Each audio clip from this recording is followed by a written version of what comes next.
OBC SC ST है उसको गुलाम बना करके रखना चाहते हैं, जिनको अपने पैर की जूती समझते हैं, ये वही लोग हैं जो ओबीसी एससी एसटी जाति आधारित जनगणना का लगातार विरोध करते हैं। हमारे महापुरुषों ने इसके लिए बहुत इस आंदोलन किया, उनकी हत्याएं की गई, उनके ऊपर पेशाब किया गया, बहुत आंदोलन और बहुत लड़ाई लड़ी। और सबसे बड़ा वोट लेने को लेकर के जात आधारित जनगणना का मुद्दा उठाते हैं, जैसे चुनाव खत्म होता है उनका मुद्दा कूड़ेदान में चला जाता है।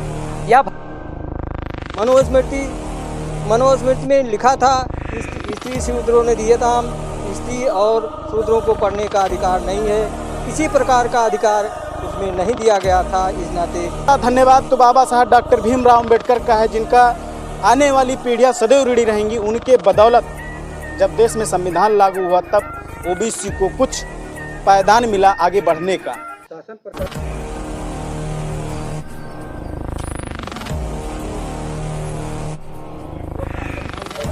जात आधारित जनगणना होने से उसका जो हक अधिकार खा रहा है वो अपने हक अधिकार के प्रति सचेत होगा और अपने हक अधिकार लेने का काम करेगा। जिसकी जितनी संख्या भारी उसकी उतनी हिस्सेदारी, ये हमारे महापुरुषों ने इसको कहा है, तो इसको लागू किया जाए।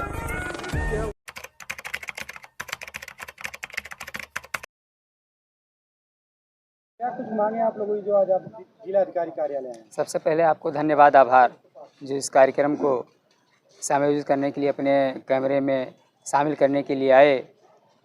आज जो यह कार्यक्रम हुआ भारत मुक्ति मोर्चा के द्वारा माननीय वामन मेश्राम साहब के आदेशानुसार 32 राज्य 573 जिलों से अधिक में यह कार्यक्रम किया जा रहा है, जो जिसका मुख्य उद्देश्य जात आधारित जनगणना को लेकर के है, जिसको तमाम नेता नगरीय और तमाम लोग जब चुनाव आता है तो उस समय वोट लेने को लेकर के जात आधारित जनगणना का मुद्दा उठाते हैं, जैसे चुनाव खत्म होता है उनका मुद्दा कूड़ेदान में चला जाता है।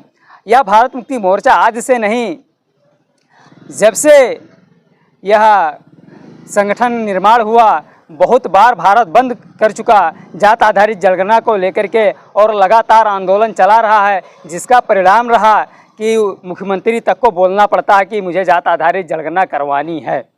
जात आधारित जनगणना किस लिए करवाना चाहते हैं?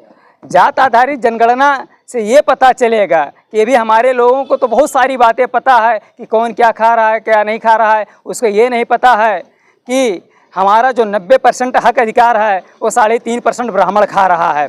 जात आधारित जनगणना होने से उसका जो हक अधिकार खा रहा है वो अपने हक अधिकार के प्रति सचेत होगा और अपने हक अधिकार लेने का काम करेगा। कुछ लोग कहते हैं जाति जनगणना जातिवाद को बढ़ावा मिलेगा। ये वो लोग कहते हैं जिन्होंने जातियां फैला करके इस देश में मूल निवासी बहुजन समाज को गुलाम बनाने का काम किया। जातियां गिनने से उनको पता होगा कि हमारी संख्या इतनी है, हमारी इतनी संख्या होने के बावजूद भी जो संवैधानिक अधिकार मिला है, जिसको हमारे महापुरुषों ने नारा दिया, जिसकी जितनी संख्या भारी उसकी उतनी हिस्सेदारी, उसको अपनी हिस्सेदारी का पता चलेगा, उसे कोई नुकसान होने वाला नहीं कि उसका कोई नुकसान होने वाला है। आगे संगठन की क्या तैयारी है? आगे संगठन की तैयारी चल रही है। 3 चरण का आंदोलन है। आज तो ये ज्ञापन वाला कार्यक्रम था, फिर धरना प्रदर्शन का है और उसके बाद संपूर्ण भारत बंद किया जाएगा भारत मुक्ति मोर्चा के द्वारा। कौन लोग हैं जो चाहते हैं कि जातीय जनगणना में? इस देश में जो लड़ाई है, आज की जो लड़ाई भारत मुक्ति मोर्चा लड़ने का काम कर रहा है, ये लड़ाई आज की नहीं है, ये आज की है, हजारों साल पहले की है। जो इस देश के रहने वाले नहीं, यूरेशियन विदेशी ब्राह्मण हैं, जो ये इनके प्रकरण इस देश में मूल निवासी बहुजनों जो ओबीसी एससी एसटी है उसको गुलाम बना करके रखना चाहते हैं, जिनको अपने पैर की जूती समझते हैं, ये वही लोग हैं जो ओबीसी एससी एसटी जाति आधारित जनगणना का लगातार विरोध करते हैं। क्या कुछ परिचय है? मैं आरके आरतीन जिला अध्यक्ष भारत मुक्ति मोर्चा जनपद बस्ती। ज्ञापन सौंपा, क्या कुछ मांगे हैं? हम लोग आज जो ज्ञापन दिए हैं ये जातीय जनगणना को लेकर के दिए हैं, और विश्वविद्यालय में मनुस्मृति को न पढ़ाया जाए, क्योंकि अगर मनुस्मृति विश्वविद्यालय में पढ़ाया जाएगा तो इससे जनाक्रोश होगा और उग्र आंदोलन करना पड़ेगा, क्योंकि मनुस्मृति में जो है उसमें बहुजनों के हित के लिए नहीं है, वो उसमें उनकी शिक्षा छीन ली जाए ये सब पढ़ाया जाता है। तो ऐसे बहुत सारी चीज़ें हैं मनुस्मृति में जो बहुजनों के हित में नहीं है। और दूसरा मुद्दा जो जातीय जनगणना है, इससे हर समाज के जितने भी होंगे, जिसकी जितनी संख्या भारी उसकी उतनी हिस्सेदारी, ये हमारे महापुरुषों ने इसको कहा है, तो इसको लागू किया जाए। क्या उद्देश्य है? उद्देश्य ये है कि जातीय जनगणना होने से जो सब जातियाँ जो जिन्होंने बनाया है उन लोग का भी बेनिफिट हो जाएगा। उन लोगों का बेनिफिट ये हो जाएगा कि अगर 3.5% आबादी ब्राह्मणों की है तो 3.5% ब्राह्मण ले जाएं, 3.5 सीट ले जाएं, 4 सीट ले जाएं।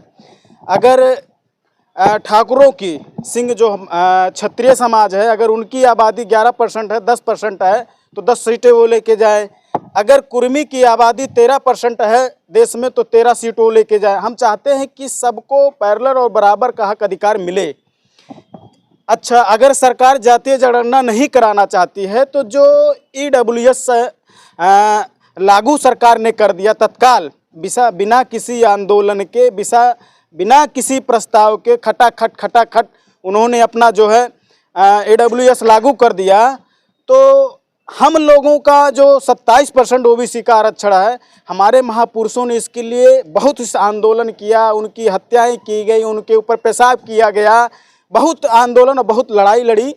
और सबसे बड़ा धन्यवाद तो बाबा साहब डॉक्टर भीमराव अंबेडकर का है, जिनका आने वाली पीढ़ियां सदैव ऋणी रहेंगी। उनके बदौलत जब देश में संविधान लागू हुआ तब OBC को कुछ पायदान मिला आगे बढ़ने का। शासन प्रशासन का ही रवैया रहा तो आगे क्या करेंगे? नहीं, सबसे पहले एक चीज़ मैं आपको और बता देना चाहता हूं कि अगर जातीय जनगणना सरकार नहीं कराना चाहती है तो सरकार से मेरा निवेदन है कि जो मंडल कमीशन के जो आंकड़े थे 52% OBC की आबादी, तो OBC को 52% आरक्षण आप दे दो, क्योंकि आपने EWS आरक्षण को लागू करके जो है आरक्षण की धज्जियां उड़ा दी।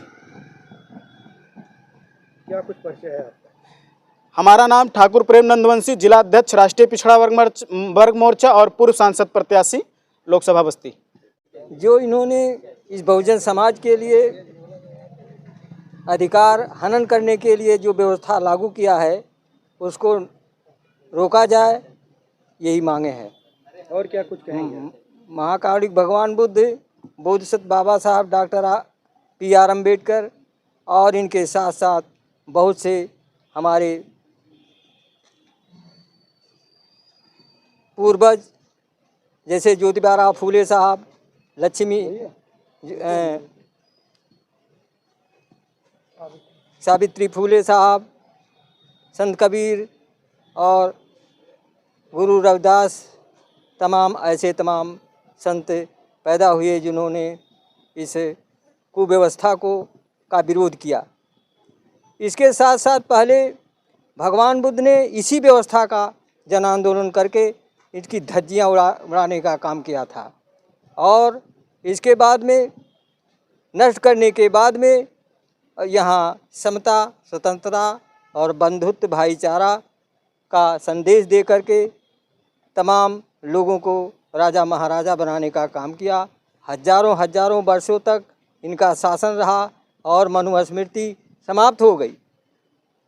मनुस्मृति में लिखा था, स्त्री शूद्रों ने दियताम, स्त्री और शूद्रों को पढ़ने का अधिकार नहीं है, किसी प्रकार का अधिकार उसमें नहीं दिया गया था। इस नाते विश्वविद्यालय में मनुस्मृति पढ़ाना रोका जाए, और नहीं तो इसके साथ साथ तमाम और संघर्ष, लड़ाइयाँ जारी होगी। क्या परिचय है आपका?